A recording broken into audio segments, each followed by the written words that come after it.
Moin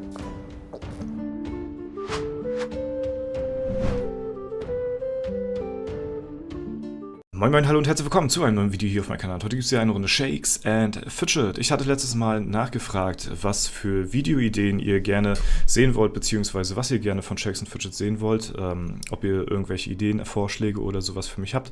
Unter anderem kam der Vorschlag, mal zu sehen, weil es sehr interessant zuzugucken ist, wieso der Unterschied im Goldeinkommen zwischen einem 613er Account ist und einem 568er Account, weil das ja halt eben meine zwei hohen sind, und ob das Goldeinkommen halt eben noch deutlich anders ist zwischen diesen beiden Levelbereichen.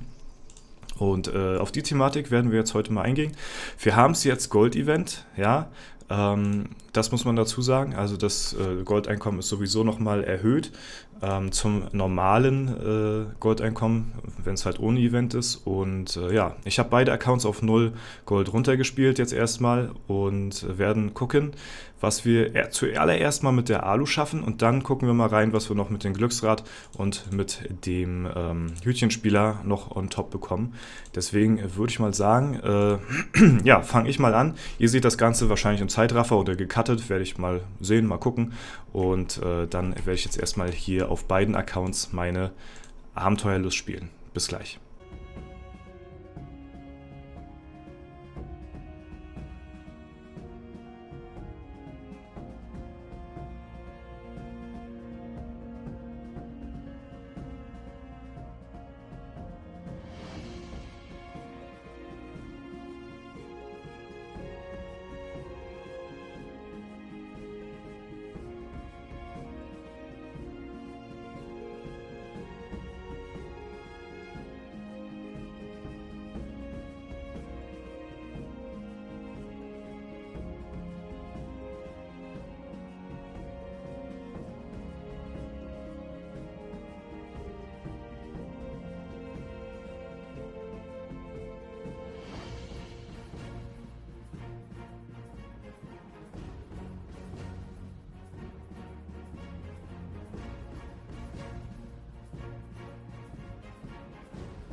So, also die reine Alu ist geklickt worden auf beiden Charakteren, sowohl auf meinem Battlemage als auch auf meinem Main. Und hier seht ihr, auf meinem Main haben wir 1,3 Milliarden jetzt rein durch die Alu bekommen. Also ich habe jetzt nur die 320 Alu, die 11 Biere jetzt hier mit eingerechnet, von 0 Gold bis jetzt zu diesem Stand.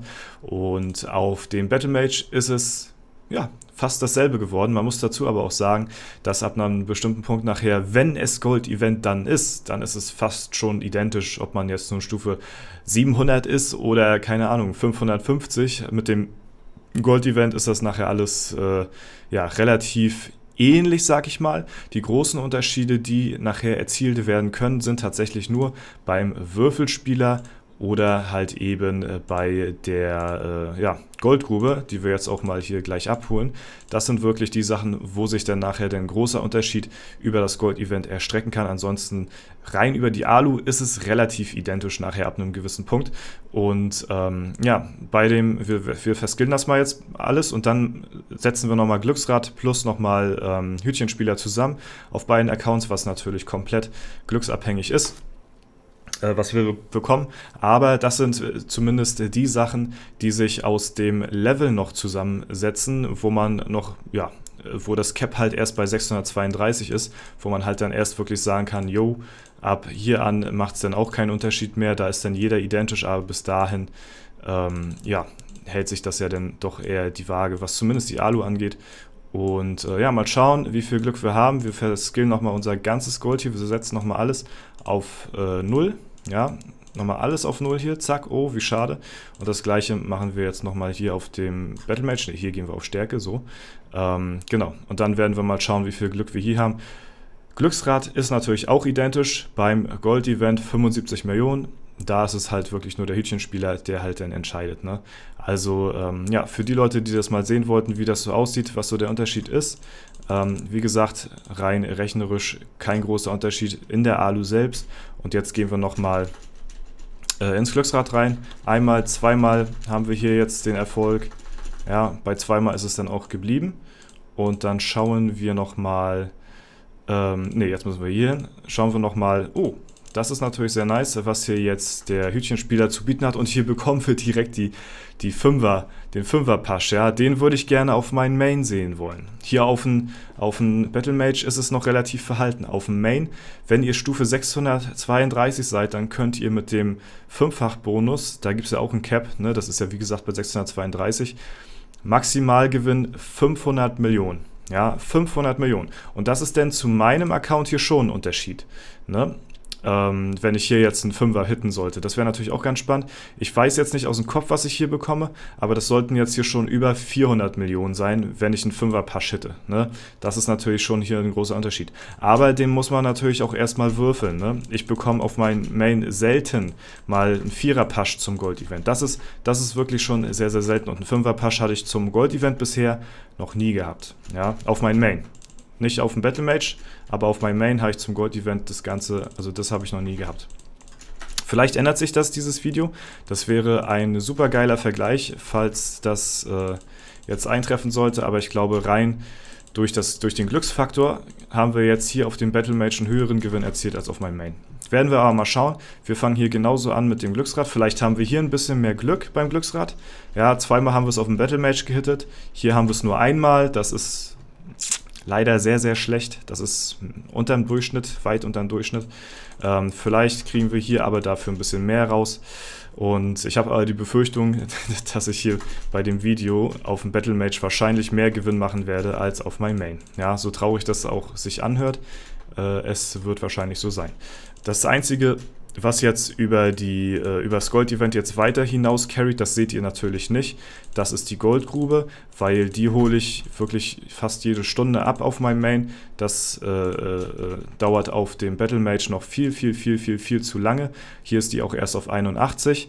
Deswegen, ja, und mit dem Level auf dem Battle Mage, das dauert halt sehr, sehr lange und gibt halt auch nicht so einen großen Gewinn wie auf mein Main. Das ist das, worüber sich mein Main jetzt carried, aber alleine über das Goldeinkommen, über die Alu, Glücksrad und Hütchenspieler hat mein Battle Mage jetzt tatsächlich besser abgeschnitten als mein Main. Man muss dazu aber auch sagen, dass das Ganze natürlich viele Faktoren mit sich bringt. Unter anderem halt auch eben, wie ist die Auswahl der Quest? Haben wir viele kleine Quests, haben wir viele große Quests, die Alu schlucken und sowas, ne? Kommt man oft ans Cap ran, kommt man nicht ran?